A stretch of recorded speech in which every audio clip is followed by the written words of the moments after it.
Right, good day, hi, and welcome. Okay, pocket. This is what we're looking at. So this is the last ingredient. So that's the old one. You can see how it took me an hour just to get that nut to move that far. So it's like super seasoned. This one, I'm gonna have to clean it up, but it's essentially the same thing. So okay, that's a little bit different, not a big deal.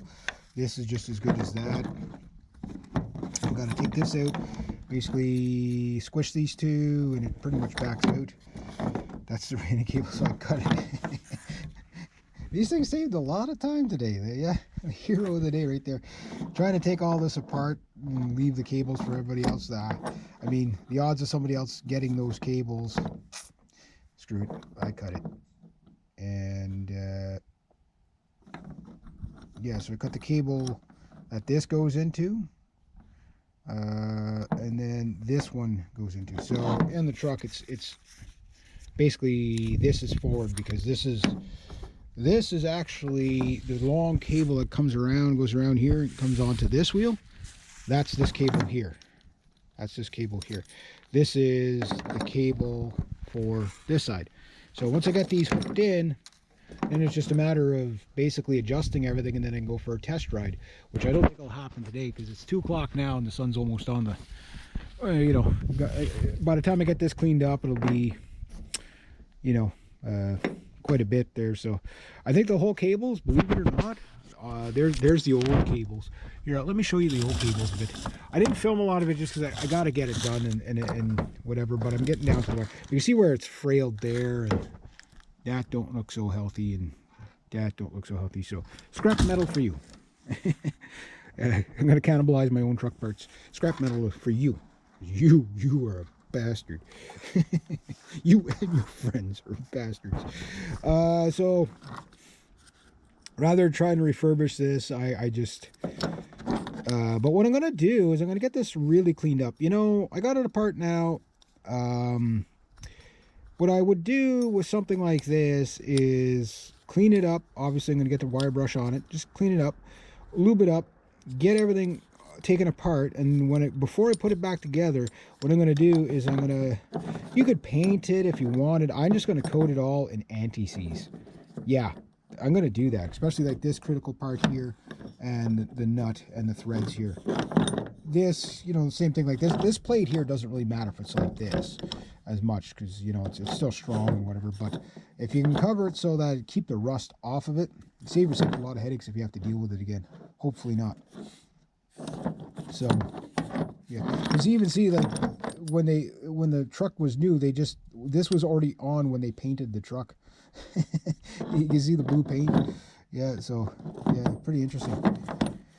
So anyway, yeah, I'm gonna go with that. I'll get this cleaned up. Hopefully this is the final piece, and I can get this back together. So if I'm not doing the test drive tomorrow, tomorrow's Friday, it'll be probably Saturday, whatever. But I'm up against the weather window, so this truck has to get on the road soon. If I would not have been able to find this part today, yeah, I probably would have had to order it. I paid $5 for this. I can't remember what this kit is worth, but it's not $5. So I really lucked out today. Doesn't happen too often, but sometimes it does. Now, here's the deal. Here's the deal. If I cannot get this emergency brake thing functioning properly, then I got to take out the emergency brake pads to run the vehicle, right? Which I don't want to do because this is going to be a metal truck. So I'm up against the weather window. So as soon as it starts snowing, then that's kind of, this thing's got to be ready by the time it starts snowing, because it's, even though it's dry right now, the ground is soaking wet and it's frozen, it's cold, and it's nasty to work on to begin with.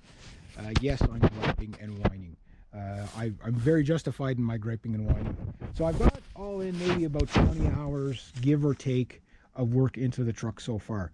Most of it is hammering on this old shit. Like, I mean, I probably spent a half an hour just to move that nut.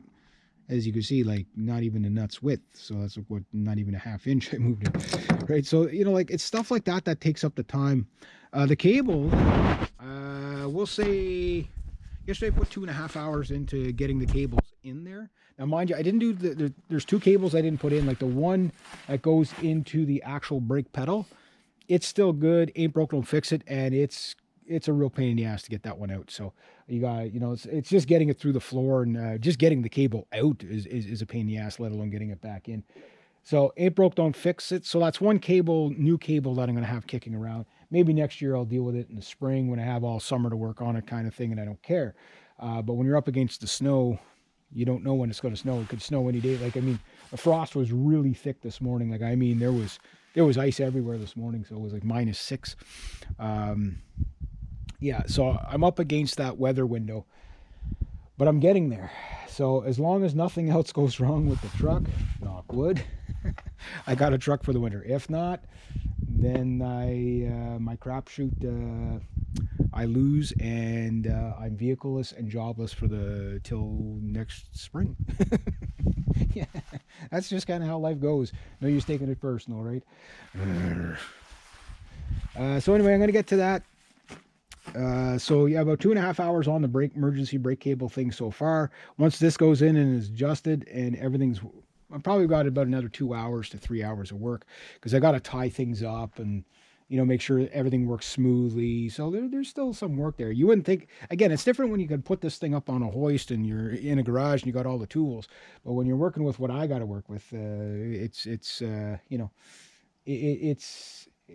will take you time. And I know some guys, oh, I did it in 5 minutes. Yeah, but your truck's probably not as old as mine, not as rusted out as mine, et cetera, et cetera. So if you can get your rotor off in like 1.5 an hour, it's probably because your truck's not a 2004 full of rust. Like this truck, okay, I'll show you. Okay, so this truck doesn't look too bad, right? But you can see, like, there's body patch here. You can see the rust is coming through. Okay, this truck looks really bad. Okay, it does. What's the bad side? Yeah, this is the bad side here. So it looks really bad on this side, right? But believe it or not, this truck is in better condition body-wise than that one. Just the worst parts are the 2 fender flares. For example, okay, my cab corner is just starting to go, and the rockers are gone, but doors are good. The rest of the cab's good. That's perfect. That's perfect. The other side's the same thing. Perfect. Like, okay, a little bit of rust just starting there. Door's perfect. That cab corner's fine. It's basically the box. At the end of the day, like, everything else is not bad. Where this, it's already rusted through just about everywhere. It's just tin and Bondo here. By the time I'm done with this truck, like, this is all going to fall out. You know what I mean?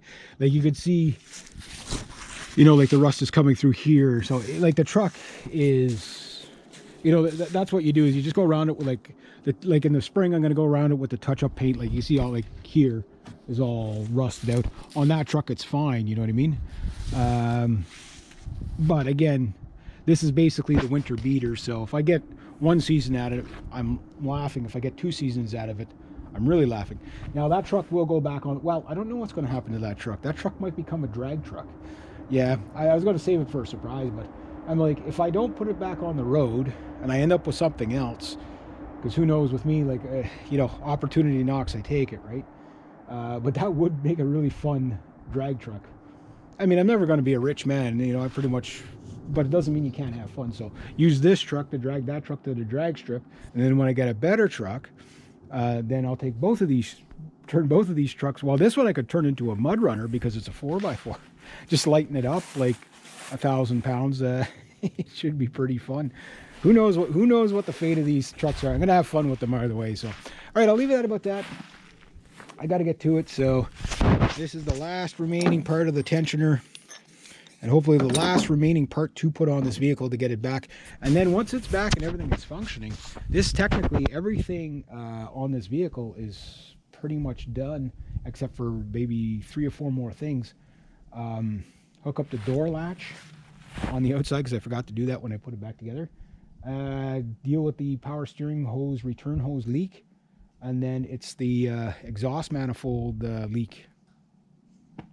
Then everything, all the DOT stuff is good. Like, the tires are great. All that, I got to put the proper tire pressure in it, but pretty much all fully functioning truck. All right, so anyway, yeah, so there we go. I'm going to get to it.